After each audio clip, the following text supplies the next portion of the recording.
Kembali bersama lagi dengan saya, Bu Tambunan di YouTube kita. Nah, pada video kali ini kita akan membahas tentang organ reproduksi pada manusia. Part yang kedua, lanjutan dari video yang sebelumnya. Adapun topik yang akan kita bahas kali ini, yang pertama ada ciri primer dan sekunder, organ reproduksi pada laki-laki, organ reproduksi pada perempuan, spermatogenesis, oogenesis, dan penugasannya. Baik, kita ke topik yang pertama, ciri primer dan ciri sekunder. Nah, ciri-ciri reproduksi primer dan sekunder. Ciri-ciri primer adalah ciri-ciri utama yang harus dimiliki oleh laki-laki maupun perempuan. Nah, ciri primer yang untuk laki-laki yang adalah mengalami mimpi basah. Mimpi basah ini bisa dialami laki-laki pada usia mulai dari usia 11 sampai 14 tahun. Sedangkan pada perempuan ciri primer reproduksinya adalah mengalami menstruasi. Untuk ciri-ciri sekundernya, kita peroleh untuk laki-laki adanya suara yang lebih besar dan berat, mulai tumbuhnya jakun, adanya pertumbuhan rambut pada daerah tertentu. Kadang juga terjadi peningkatan aktivitas kelenjar minyak dan keringat pada masa pubertas laki-laki. Sedangkan untuk perempuan, ciri sekundernya ada payung udaranya mulai terbentuk, pinggulnya mulai membesar, dan adanya pertumbuhan rambut pada daerah tertentu. Kita ke topik yang kedua, yaitu tentang organ reproduksi pada laki-laki. Nah, tahukah kamu organ-organ yang menyusun sistem reproduksi pada laki-laki? Nah, untuk mengetahuinya, mari kita lakukan aktivitas 1.1 di halaman 8-9. Oke, di halaman 9 kita lihat ada tabel 1.1, struktur dan fungsi organ-organ penyusun sistem reproduksi pada laki-laki. Nah, di sini terdapat struktur dan penjelasannya. Sedangkan di halaman 8 terdapat gambar organ-organ penyusun sistem reproduksi pada laki-laki. Nah, pada aktivitas kali ini kita akan menyesuaikan tabel 1.1 dengan gambar 1.3.1.4. Oke, kita mulai dari yang pertama. Nah, nama organnya penis, yaitu bagian luar organ reproduksi pada laki-laki yang berfungsi sebagai saluran kencing atau urin dan saluran sperma. Kita cocokkan di gambar 1.4 di antara A, B, C, D, E, F, G, H, I. Nah, kita peroleh bahwa yang namanya penis adalah di bagian C. Ini adalah sebagai saluran sperma dan saluran urin.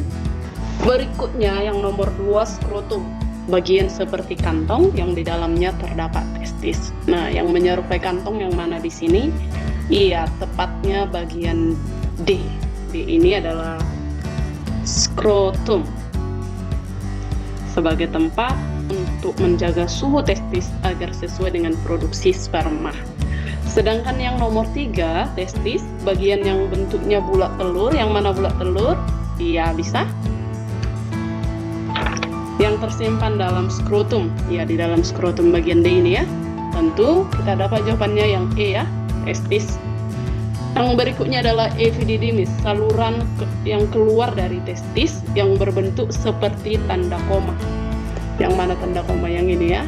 Ini adalah kayak tanda koma yang terbalik ini. Boleh diperhatikan pointer ibu. Ini adalah epididymis sebagai bagian dari F. Sedangkan yang kelima adalah vas deferens, yaitu saluran panjang yang mengarah ke atas.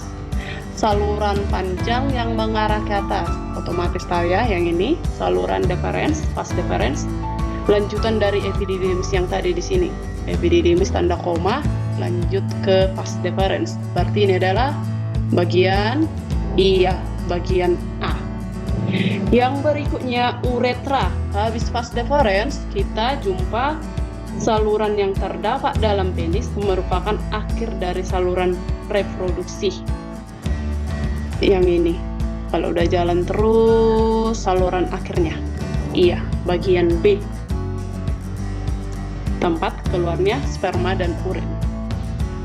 Bisa diperhatikan. Berikutnya ada kelenjar vesicula seminalis. Bagian yang berbentuk seperti kantong yang kecil, berukuran 5 cm, yang terletak di belakang kantong kemih. Iya, bagian iya. Berikutnya ada kelenjar prostat, bagian yang berbentuk seperti kue donat. Mana kue donat? Ya, terletak di bawah kantong kemih dan menghasilkan cairan yang bersifat asam. Sedangkan yang terakhir ada kelenjar cover yang pastinya adalah bagian dari G, seperti kacang. Ini kacang ya. Bisa perhatikan? Iya. Kita peroleh iya di bagian G. Ini adalah organ, struktur dan fungsi organ penyusun sistem reproduksi pada laki-laki. Vas deferens, uretra, penis, ini B ya. Baru skrotum, testis, epididymis, kelenjar cover, kelenjar prostat, dan vesicula seminalis. Udah tahu bagian-bagiannya? Biar kita lanjut ke topik berikutnya. Alat reproduksi. Alat reproduksi dibagi menjadi dua, alat reproduksi luar dan dalam. Kita ke alat reproduksi luar pada laki-laki. Yang pertama ada penis, yaitu dengan cirinya dia terbentuk dari otot dan tidak bertulang. Yang fungsinya tadi sudah berulang ya, sebagai saluran kencing dan saluran sperma. Sedangkan alat reproduksi luarnya adalah skrotum, sebagai kantong yang tempat testis. Dan fungsinya adalah menjaga suhu testis agar sesuai untuk memproduksi yang namanya sel sperma. Mana tadi gambarnya? Iya. Ini adalah bagian penis dan skrotum. Ini adalah bagian penis dan skrotum ini. Penis dan skrotum. Yang kuning ini adalah alat reproduksi luar dari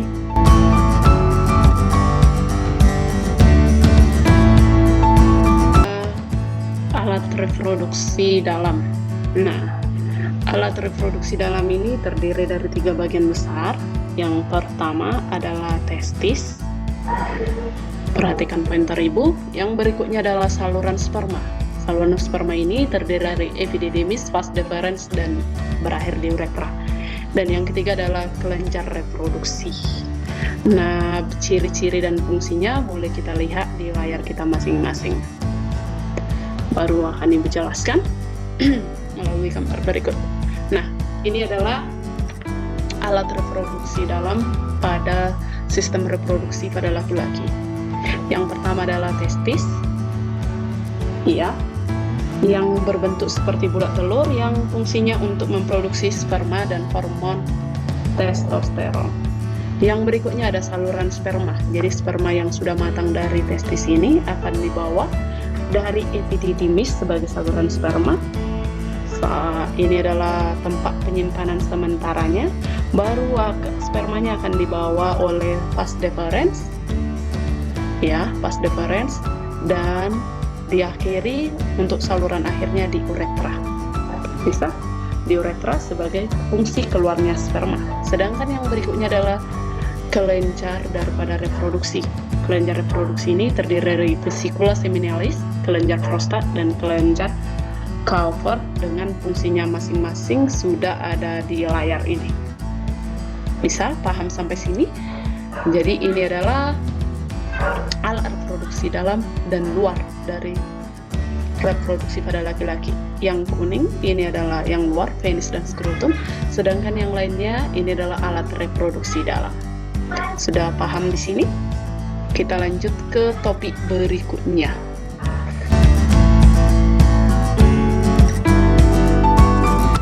Organ reproduksi pada perempuan. Kita buka buku halaman 16. Kita lakukan aktivitas 1 dan 2 untuk identifikasi organ reproduksi pada perempuan. Oke, pada aktivitas 1-2 kita peroleh tabel 1-3 struktur dan fungsi organ pada sistem reproduksi pada perempuan. Sedangkan gambar 1-6-nya adalah yang harus kita isi, organ-organ penyusun sistem reproduksi pada perempuan. Jadi, kita akan menyesuaikan Tabel 13 ke gambar 16. Yang pertama, ovarium. Struktur berbentuk seperti telur, berjumlah 2 buah, terletak di samping kanan dan kiri. Jadi dia terletak di kanan dan kiri. Nah, kita perhatikan yang di kanan dan di kiri seperti telur ini ya. Iya, seperti telur adalah bagian A. Jadi bagian A ini disebut dengan ovarium. Perhatikan lagi tabel 13. Di nomor 2 ada saluran telur atau tuba fallopi atau sering juga disebut dengan oviduk. Saluran dengan panjang 10 cm yang menghubungkan ovarium dan uterus atau rahim. Ini tadi ovarium menghubungkannya dengan uterus. Yang bagian B ya, ini adalah tuba fallopi atau saluran telur. Ya, ini saluran telurnya.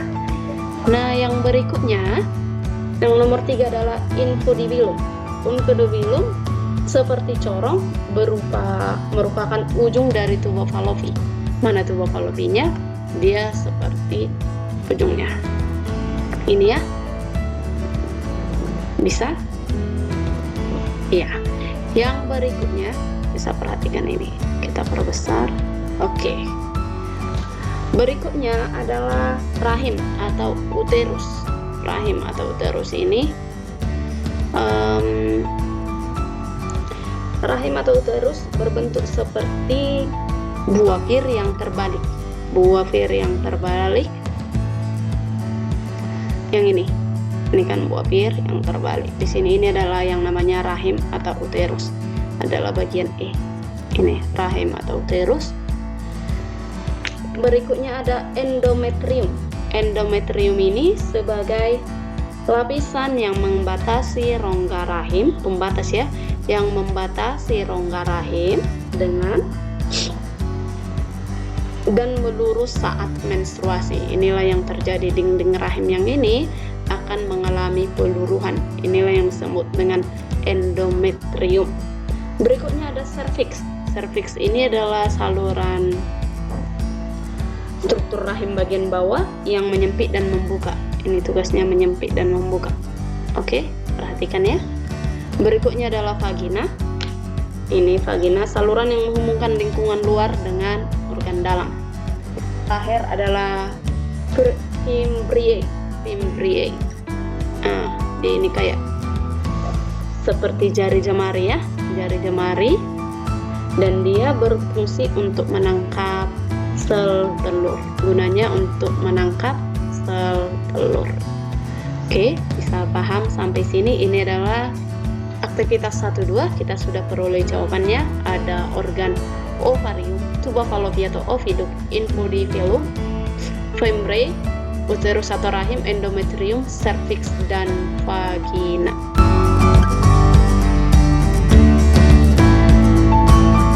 Berikutnya adalah alat reproduksi luar dan dalam pada perempuan. Yang pertama, alat reproduksi luar terdiri dari, yang pertama ada vulva. Vulva ini adalah suatu celah paling luar dari alat reproduksi yang dibatasi oleh sepasang bibir. Dibaratkan ya. Yang berikutnya ada labium. Labium ini apa? Saluran urin dan saluran reproduksi. Berikutnya adalah alat reproduksi dalam, terdiri dari ovarium, saluran telur, rahim atau uterus, dan vagina. Yang pertama kita ke ovarium. Sebagai organ reproduksi yang terletak di sebelah kiri dan kanan. Nah, di ovarium ini terdapat folikel. Folikel ini apa? Folikel adalah kumpulan sel, di mana sel telur akan berkembang di folikel ini. Selain itu, folikel ini juga penghasil hormon estrogen dan hormon progesteron yang berguna dalam siklus menstruasi pada perempuan. Oke? Nah, di ovarium inilah nanti kita peroleh sel telur. Dari sel telur ini maka masuk ke saluran telur. Sama kayak di alat reproduksi dalam laki-laki tadi ada saluran sperma yang terdiri dari epididymis, vas deferens, dan uretra. Sedangkan kalau saluran telur pada alat reproduksi dalam wanita itu terdiri dari saluran telur atau tuba fallopi, baru dilanjut ke infundibilum dan fimbriae. Nah, panjangnya 10 cm yang menghubungkan ovarium dengan rahim atau uterus. Kalau di laki-laki disebut uretra. Berikutnya ada rahim atau uterus, berbentuk seperti buah pir yang tadi, dan dia kalau sudah pada siklus menstruasi dia akan melur dinding rahimnya. Baru di saluran akhir ada vagina, berfungsi untuk saluran untuk aliran darah menstruasi dan jalan lahirnya bayi.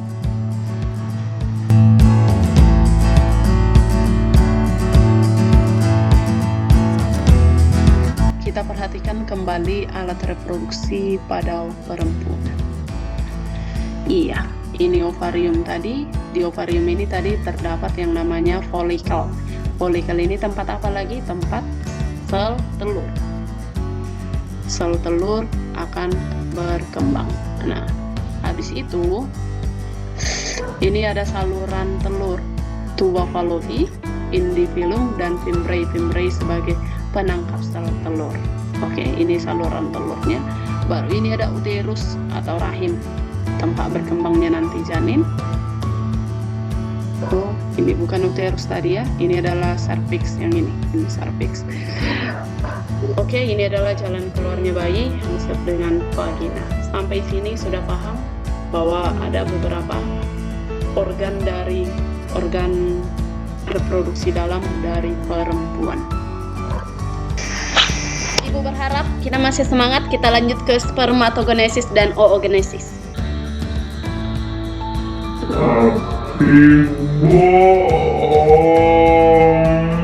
Tunggu di part ketiga video berikutnya. Bye-bye.